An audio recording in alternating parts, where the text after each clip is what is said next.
আসসালামু আলাইকুম, কেমন আছেন সবাই? আশা করি সবাই ভালো আছেন। সিম্পল কুকিং বাই আশাতে সবাইকে স্বাগত জানাচ্ছি। আজকে আমি আপনাদের মাঝে খুবই মজাদার একটি রেসিপি শেয়ার করব, মটকা কাবাব। আশা করি আপনাদের ভালো লাগবে। মটকা কাবাবটা আমরা বিভিন্ন সময় রেস্টুরেন্টে খেয়ে থাকি, কিভাবে ঘরে সহজভাবে তৈরি করা যায় সেই রেসিপি আজকে আপনাদের মাঝে শেয়ার করব। আশা করি অবশ্যই ভালো লাগবে। চলুন এবার মূল রেসিপিতে যাওয়া যাক। প্রথমেই এখানে নিয়েছি 250 গ্রাম গরুর মাংস কিমা।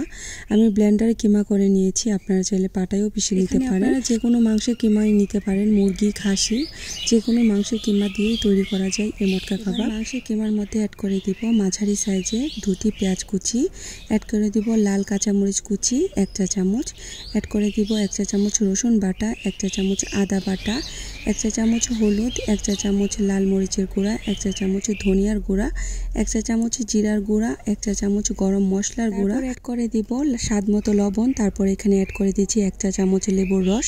তারপর ভালো করে মাখিয়ে নিচ্ছি। ভিডিওর এই পর্যন্ত এসে যারা একটি লাইক দিতে ভুলে গিয়েছেন, অনুরোধ রইল একটি লাইক দিয়ে সম্পূর্ণ ভিডিওটি কন্টিনিউ করার জন্য।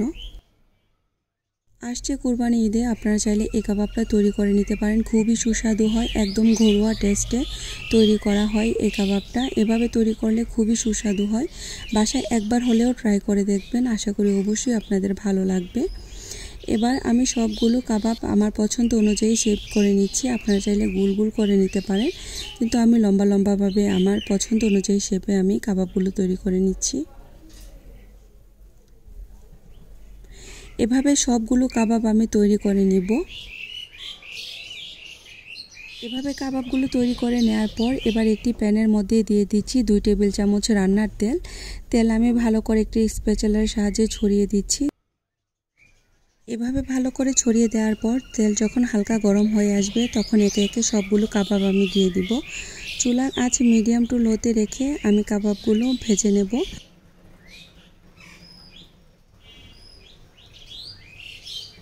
প্রথম 5 মিনিট কিন্তু কাবাবগুলো আমি একদমই ধরিনি। 5 মিনিট পর তারপর প্যানের 2 সাইড ধরে হালকাভাবে একটু নেড়ে দিচ্ছি। তারপর একটি স্প্যাচুলার সাহায্যে খুব সুন্দর করে আস্তে আস্তে করে উল্টিয়ে দিতে হবে।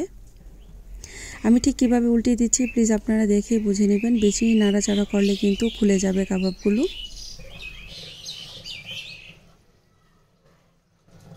কাবাবগুলো কিন্তু বেশিক্ষণ ভাজা যাবে না, এতে দেখা যাবে কাবাবগুলো অনেক শক্ত হয়ে যাচ্ছে।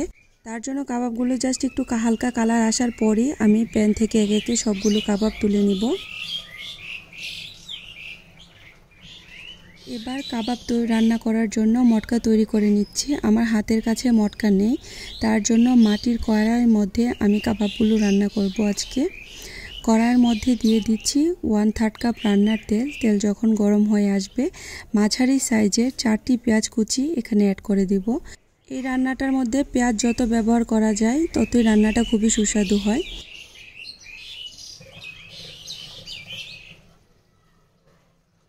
চুলার আঁচ মিডিয়ামে রেখে ভালো করে নেড়েচেড়ে রান্না করে নিব 5 মিনিট। 5 মিনিট পর এখানে অ্যাড করে দিব উঁচু উঁচু করা 1 চা চামচ রসুন বাটা, 1 চা চামচ আদা বাটা। তারপর ভালো করে মিশিয়ে নেব। রসুন আর আদার যতক্ষণ পর্যন্ত না কাঁচা গন্ধ যাচ্ছে ততক্ষণ পর্যন্ত আমি ভালো করে ভেজে নেব। এভাবে ভালো করে ভেজে নেওয়ার পর এখানে অ্যাড করে দিব 1/3 কাপ পানি। পানিটা ব্যবহারের ফলে দেখা যাবে যে মশলাটা যখন অ্যাড করব তখন মশলাটা পুড়ে যাবে না, তার জন্য আমি আগে পানিটা ব্যবহার করে নিয়েছি। তারপর এখানে অ্যাড করে দিব 1 চা চামচ হলুদ গুঁড়া, 1 চা চামচ লাল মরিচের গুঁড়া, 1 চা চামচ ধনিয়ার গুঁড়া, 1 চা চামচ জিরার গুঁড়া, অ্যাড করে দিচ্ছি স্বাদ মতো লবণ। তারপর এখানে অ্যাড করে দিব কাশ্মীরি লাল মরিচের গুঁড়া। এটা জাস্ট একটা সুন্দর কালারের জন্য, এটাতে কোনো ঝাল হবে না। তারপর এখানে অ্যাড করে দিব 1 চা চামচ লাল কাঁচামরিচের কুচি আর 1 চা চামচ গোলমরিচের গুঁড়া। চুলার আঁচ মিডিয়ামে রেখে ভালো করে নেড়ে চেড়ে মিশিয়ে নেব। তারপর এখানে অ্যাড করে দিব মাঝারি সাইজের একটি টমেটোর পেস্ট। তারপর আবারও ভালো করে আমি মিশিয়ে নিচ্ছি। এভাবে ভালো করে মিশিয়ে নেওয়ার পর ঢাকনা দিয়ে ঢেকে রান্না করে নেব যতক্ষণ পর্যন্ত না মশলাটা ভালো করে কষিয়ে আসছে ততক্ষণ পর্যন্ত।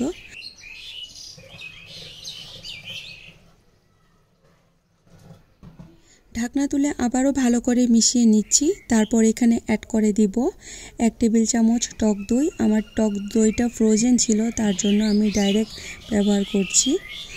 তারপর আবারও ভালো করে মিশিয়ে নিচ্ছি।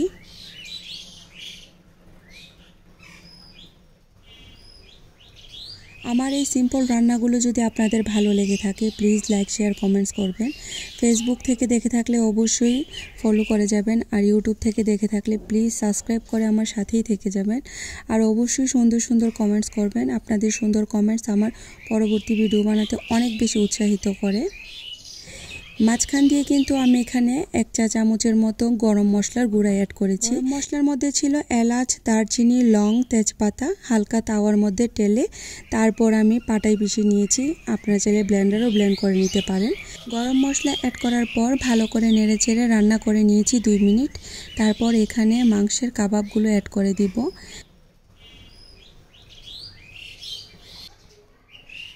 কাবাবগুলো অ্যাড করার পর ভালো করে মিশিয়ে নিচ্ছি। তারপর এখানে লাল মরিচ আমি অ্যাড করে দিব 3টি। মটকা কাবাবটা কিন্তু খুবই স্পাইসি হয়, খেতে খুবই ভালো লাগে। গরম ভাত, রুটি বা পোলাওর সাথেও আপনারা পরিবেশন করতে পারেন।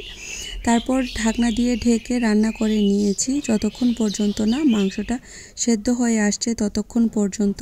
চুলার আঁচ মিডিয়াম টু লোতে রেখে ঢাকনা তুলে বারবার নেড়েচেড়ে রান্না করে নিতে হবে কাবাবটা সেদ্ধ হওয়ার আগ পর্যন্ত। কাবাবটা সেদ্ধ হতে কিন্তু বেশিক্ষণ সময় লাগবে না, কারণ এখানে কিন্তু মাংসের কিমা ব্যবহার করা হয়েছে, তার জন্য। আমার কিন্তু মটকা কাবাব প্রায় কমপ্লিট। এভাবেই তৈরি করে নিন মজাদার মটকা কাবাব। একদম ঘরোয়া পদ্ধতিতে আর খুব সহজভাবে তৈরি করে দেখানোর চেষ্টা করেছি। আশা করি আপনাদের ভালো লেগেছে। আজকে এ পর্যন্ত। পরবর্তী নতুন আরেকটি রেসিপির সাথে দেখা হবে ইনশাআল্লাহ। সবাই অনেক বেশি ভালো থাকবেন। আল্লাহ হাফেজ।